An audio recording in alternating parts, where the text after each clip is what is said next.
Genèse 1, verset 2, la Bible dit que les ténèbres couvraient la face de l'abîme. Cet abîme, dans d'autres versions, est appelé la face des eaux. La version Bonne Nouvelle dit que les ténèbres couvraient les océans. Qu'est-ce qui les couvre? Qu'y a-t-il à l'intérieur de ce lieu? Partout où vous voyez des eaux, des rivières, des océans, la Bible dit que les ténèbres les couvrent. C'est la toute première référence à l'eau dans la Bible entière. Et la première fois que Dieu parle de l'eau, il vous dit que l'eau est le royaume des ténèbres. C'est la terre des ténèbres, le lieu des ténèbres. Et laissez-moi vous dire, mon frère, partout où vous voyez des ténèbres, c'est aussi là que l'argent est enfoui. Ésaïe 45, verset 3. Je te donnerai les trésors cachés des ténèbres. Les ténèbres, c'est dans les ténèbres que l'argent et la richesse ont été enterrés. Monsieur, si vous pouvez pénétrer dans ce royaume marin, vous récolterez énormément de richesses. Et laissez-moi ajouter ceci, la matrice de toute vie, c'est l'eau. Genèse chapitre 1, versets 9 et 10. Dieu a appelé la terre à sortir des eaux et à séparer la terre des eaux. Là où vous voyez de la terre ferme, il fut un temps où elle n'existait pas. Il n'y avait que de l'eau. Mais Dieu a appelé la terre hors de l'eau. Il fut un temps où l'eau couvrait la terre entière. Mais Dieu a fait sortir la terre de l'eau. Donc, la matrice de la terre est quoi? L'eau. Psaume 24, versets 1 et 2. À l'Éternel la terre et ce qu'elle renferme, le monde et ceux qui l'habitent. Car il l'a fondée sur les mers et affermi sur les fleuves. Tout ce que vous voyez dans le monde physique provient de cette eau. C'est sorti de l'eau. C'était enfoui à l'intérieur de l'eau. Monsieur, savez-vous que Dieu a parlé aux eaux et a dit « Poissons, paraissez, toutes les créatures marines viennent de l'eau. » Laissez-moi vous choquer encore. Tous les oiseaux. Genèse 1, verset 20. Les oiseaux, ces oiseaux que vous voyez voler dans les airs. Vous pensez peu être que Dieu les a créés séparément de l'eau. Non, il a appelé les oiseaux à sortir de l'eau. Regardez bien. Dieu dit que les eaux produisent en abondance des créatures vivantes et que des oiseaux volent. Les eaux ont produit les volatiles et les oiseaux. Donc, le poulet vient de l'eau, parce que l'eau est la matrice de chaque créature vivante. Laissez-moi vous choquer à nouveau. Vous-même, vous êtes sortis du ventre de votre mère qui était rempli d'eau. Le ventre de votre mère contenait ce qu'on appelle le liquide amniotique. Pendant 9 mois, vous étiez dans l'eau avant de venir physiquement. Vous venez de l'eau parce que rien ne peut entrer sur cette terre sans passer par l'eau. Même Jésus a dit à Nicodème, alors que celui-ci demandait comment un homme peut naître de nouveau, à moins de naître d'eau. Ainsi, même la nouvelle naissance vient de l'eau. Chaque chose vivante vient de l'eau et, sans eau, aucun être vivant ne peut fonctionner. L'eau est extrêmement puissante et aucun animal ne peut survivre sans elle. Même le lion. Si le lion reste sans eau, il deviendra aussi faible qu'un petit chat. L'éléphant, aussi immense soit-il, s'il manque d'eau, il s'effondrera. Que tous les arbres, les fleurs et les plantes restent sans eau. Ils se flétrissent et meurent, parce que l'eau est un générateur. L'eau donne la vie. L'eau est une matrice. Et vous, assis là, vous êtes composé à 75% d'eau, et la Terre entière, malgré ses vastes masses continentales, est recouverte à 75% d'eau. C'est pourquoi, puisque vous êtes à 75% d'eau et la Terre aussi, cela signifie que tous les démons sont à 75% des démons des eaux. Le royaume le plus puissant de Satan n'est pas la sorcellerie, c'est l'eau. Satan n'opère pas tant par la sorcellerie que par les esprits marins, car s'il veut capturer le monde, il doit passer par l'eau. J'espère que vous savez qu'en ce moment, cette eau prépare le nouvel ordre mondial, et le nouvel ordre mondial, c'est l'Antéchrist. Jean a dit dans Apocalypse 13, verset 1, « Et je vis monter de la mer une bête. L'Antéchrist naît aussi de l'eau. Tout ce qui a vie vient de l'eau et tout royaume qui veut réussir doit fonctionner à partir de l'eau. Même vous, si vous ne buvez pas 8 verres d'eau par jour, votre corps se détériorera. Si vous ne buvez pas 2 bouteilles d'eau chaque jour, votre système digestif et même votre capacité à aller aux toilettes tout en pâtira, vous vieillirez prématurément. Ésaïe chapitre 60, verset 5. Comme j'aimerais avoir de nombreuses versions de la Bible sur cet ordinateur, car je suis un fanatique de la Bible, un interprète biblique, et j'ai besoin de nombreux versets pour traiter ce que Dieu me donne. Mais gérons ce que nous avons. Ésaïe 60, verset 5.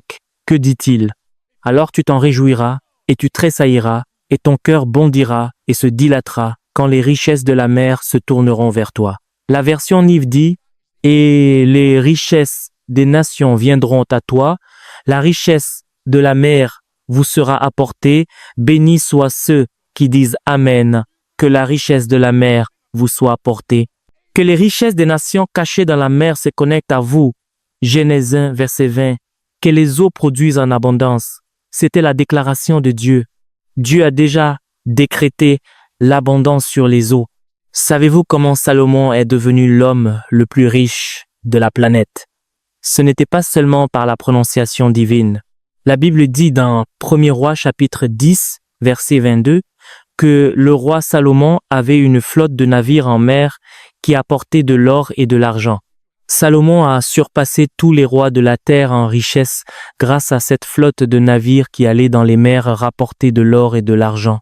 Monsieur, savez-vous qu'à l'intérieur de ces rivières et de ces océans, il y a plus d'or, plus d'argent, plus de diamants et de ressources minérales que tout ce que nous avons extrait de la terre depuis Adam jusqu'à aujourd'hui? Vous ne m'entendez pas. Ce que nous avons pu creuser dans le sol ne touche même pas la surface de ce qui est enfoui dans la mer. La richesse des nations est dans la mer. En fait, votre argent, votre richesse se trouve à l'intérieur de l'eau. Mon Dieu, Ézéchiel 27, verset 33. Quand tes produits sortaient des mers, tu rassasiais un grand nombre de peuples. Tu enrichissais les rois de la terre par la multitude de tes biens et de tes marchandises. Que quelqu'un dise marchandises, dites-le encore marchandises. Avez-vous remarqué que toute la terminologie que nous utilisons concernant la richesse et l'argent est liée à la mer et aux eaux? Regardez ce mot, marchandise ou marchand. En anglais, le mot est merchant, composé de deux racines, mer et champ. Qu'est-ce que mer? En latin, cela signifie l'eau. C'est pourquoi nous avons la mermaid, sirène, la femme des eaux. Et champ signifie enchanté ou incanté. Avez-vous remarqué que chaque mot anglais qui se termine par ship a trait à l'argent? Entrepreneurship, entrepreneuriat, ownership, propriété, partnership, partenariat, tout ce qui contient ship jusqu'à accountantship, comptabilité. Comment appelez-vous l'argent? La currency, en anglais, monnaie, devise. Qu'est-ce que la currency? Le mot vient de courant, les vagues de l'eau qui vont et viennent.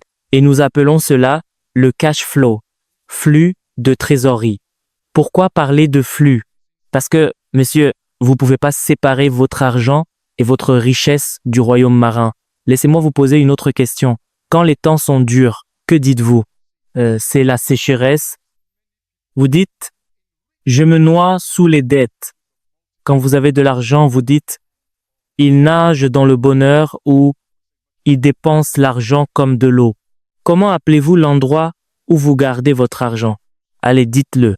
Une banque. Qu'est-ce qu'une banque en anglais? C'est la rive, le bord de l'eau. Pourquoi appeler l'endroit où l'on garde l'argent une banque? Parce que chaque fois que vous déposez de l'argent à la banque, vous déposez votre argent dans le royaume de l'eau. Car le royaume de l'eau contrôle chaque banque et chaque compte bancaire est surveillé par les agents de la haute élite du royaume marin. Est-ce que nous avons un billet de 1000 propre? Donnez-moi ce billet de 1000. S'il vous plaît, ramassez-le pour moi. Apportez-moi l'argent de l'hôtel. Si vous voulez, faites comme moi. Levez-le. Vous verrez qu'il y a des symboles et des marques cachées. On ne les voit pas en surface. Il faut le placer contre la lumière. Comment appellent-ils cela? Ils appellent cela un filigrane ou en anglais un watermark, marque d'eau. Pourquoi tout est-il lié à l'eau quand il s'agit d'argent? Si vous ne le savez pas, le royaume marin contrôle votre argent et toutes les richesses sont à l'intérieur de l'eau. Et si vous ne priez pas avec ferveur Aujourd'hui, après cette révélation, vous ne vous en remettrez jamais.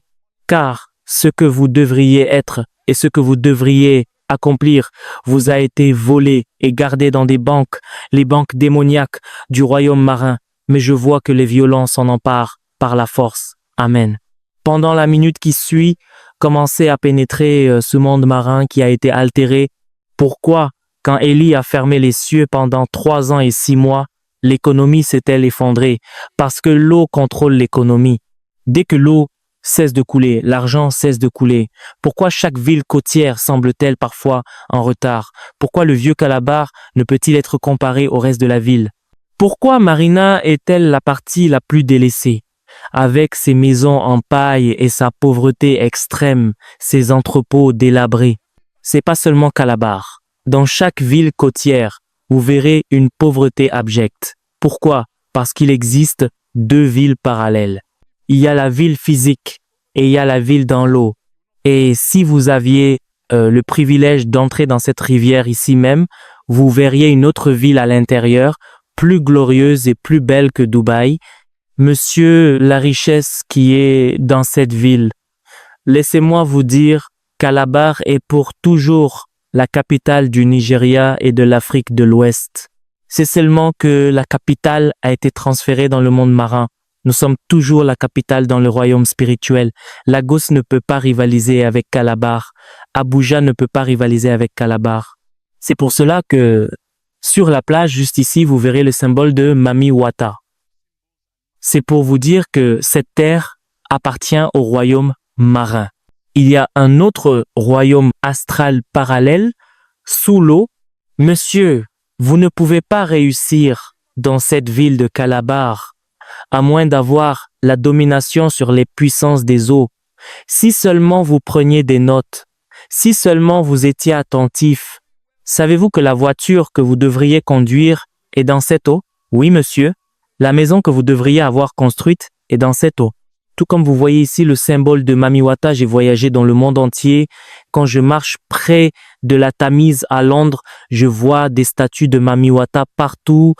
Tout au long du fleuve, il y a des esprits marins. Vous y verrez des statues massives, plus imposantes que les nôtres, car chaque communauté côtière est bâtie à partir de l'eau. Et monsieur, il y a des cités, pas seulement des villes, mais des royaumes à l'intérieur de cette eau. Laissez-moi vous montrer quelque chose. Ézéchiel 27, verset 32. Dans leur douleur, ils prononceront sur toi une complainte, qui était comme Tyr, cette ville détruite au milieu de la mer. Au milieu de la mer. Avez-vous déjà vu une ville physique au milieu de la mer? Non, monsieur. Cela vous prouve qu'on ne parle pas d'une simple ville physique. On parle d'un royaume marin. Si vous allez à Dubaï, vous verrez une cité appelée Atlantis. Qu'est-ce qu'Atlantis? C'est une ville physique bâtie au milieu de la mer. Ils ont dragué le sable pour construire une île artificielle. Cette Atlantis Dubaï est l'un des endroits les plus glorieux de la planète. C'est la gloire de Dubaï. Quand vous y arrivez, vous restez stupéfait. C'est un phénomène majestueux, un palais plein de grandeur et de splendeur. J'y ai emmené ma femme. Cette Atlantis bâtie physiquement n'est qu'une image de l'Atlantis qui se trouve à l'intérieur de l'océan. Car Atlantis est une cité cachée que les gens ne peuvent découvrir que s'ils appartiennent à ce royaume.